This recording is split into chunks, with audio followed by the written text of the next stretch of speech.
do we really understand each other or do we just pretend?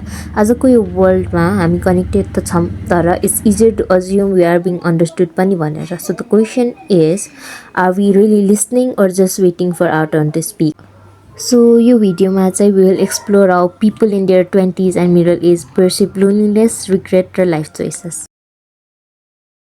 Unlimited एकैछिनमा मन swing कहाँ भएर कहाँ पुग्छ यो गरिहालौँ जस्तो हुन्छ. मलाई लागेको चाहिँ मैले मनभरि आएको कुराहरू लेखेर राख्न पाए हुन्थ्यो भनेको त्यो पछाडि बसिरहेको चाहिँ लेख्न सकिरहेको छैन. धेरै चेन्ज भइसकेको छु. पहिला स्याड धेरै हुन्थ्यो, अहिले त म नर्मली लिने हो. आफैभित्र रमाउने अब त. कसैको अपेक्षा नगर्ने. अपेक्षा गर्यो भने दुःखी भइन्छ क्या. जब एक्लोपन आफू हुँदाखेरि आफूले जुन बिताएका जुन राम्रा नराम्रा कुराहरू सोच्ने, भविष्यमा के कस्ता गर्ने कुराहरू सोच्ने, साथीभाइहरूसँग कसरी घुलमिल गर्ने भन्ने कुराहरूमा चाहिँ मन जान्छ मेरो चाहिँ. अरूको अब थाहा भएन होइन.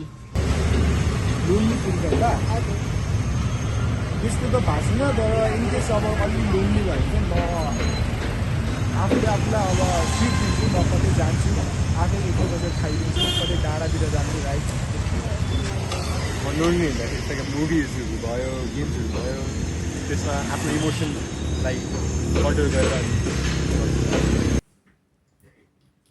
By you watching comedy shows? Comedy shows?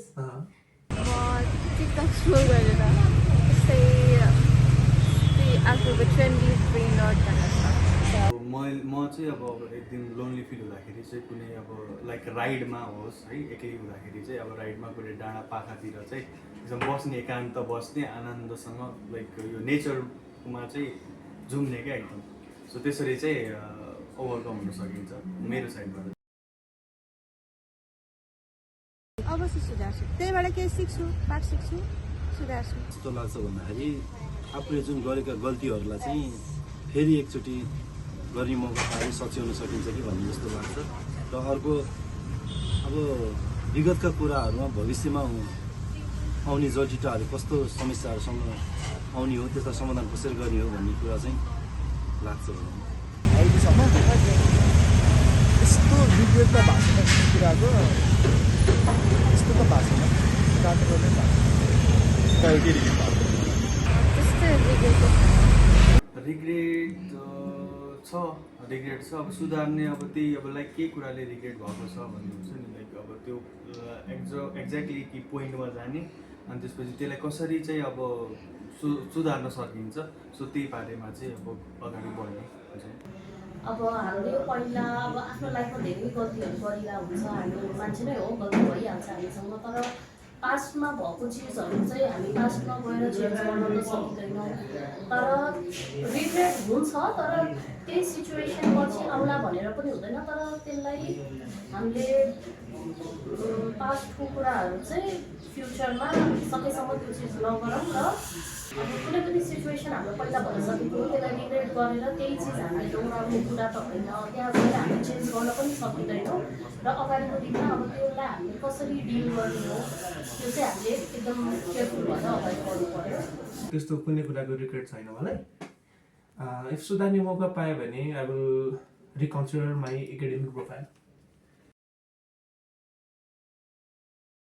Future plan अब साइबर सेक्युरिटीमा जाने, अब आइटी सेक्टरमा फोकस गरेर जाने, त्यही हो.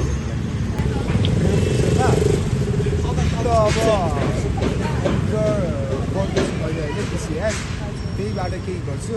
नत्र भए चाहिँ अब म त आफ्नै बिजनेस गर्छु. म रेस्टुरेन्ट खोज्छु, क्याफे, हिल क्याफे टपमा.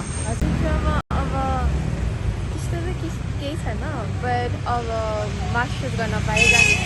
एन्ड देन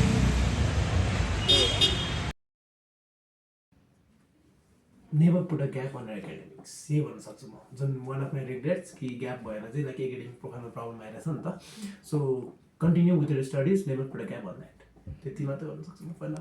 अब एडभाइस चाहिँ त्यही हो. सो सबै मान्छेहरू लाइक अहिले स्ट्रगल हुन्छ नि, स्ट्रगल गरिरहेको छ आफ्नो लाइफमा. So chase your dream. अब आफ्नो ड्रिम एकदम लाइक के सोचेर अगाडि बढ्नु भएको छ त्यही कुरामा चाहिँ फोकस हुनुहोस्, निरन्तरता दिनुहोस् र you will success one day. नयाँ जेनेरेसनलाई म यो एडभाइस दिन चाहन्छु कि हाम्रो कस्तो हो कि अहिलेको जेनेरेसनको चाहिँ एकदम बढी हुने भनेको रिस बढी हुन्छ. त्यसलाई चाहिँ म यही सजेस्ट गर्न चाहन्छु कि त्यसलाई रिसलाई चाहिँ एकदम कन्ट्रोल गरेर हर सिचुएसनमा रिसले काम गर्दैन र त्यो हर सिचुएसनमा त्यो रिसलाई एकदम कन्ट्रोल गरेर नै हामीले आफ्नो सिचुएसनहरू र सबै चिजहरू ट्याकल गर्नुपर्छ भन्ने यही सजेसन दिन्छु। अति हाल्न भएन अनि आफ्नो काममा निरन्तरता दिनु पऱ्यो धैर्य र संयमता चाहिँ अपनाउनु पऱ्यो। मधुवीरलाई अब कस्तो सल्लाह भन्दा इमान्दारीका साथ काम गर्ने, पढाइ शिक्षामा ध्यान दिने होइन त्यही नै हो सल्लाह के भन्नु। सो लास्टली हामी सबैजना आफ्नै संसारमा हराइरहेको छौँ तर emotional intelligence starts when we look beyond ourselves. Understanding people भनेको उनीहरूको शब्द मात्र होइन, उनीहरूको साइलेन्स पनि बुझ्नु हो। Next time when someone speaks आफ्नो बोल्ने पालो नकोरिकन केवल सुनिदिनु होला।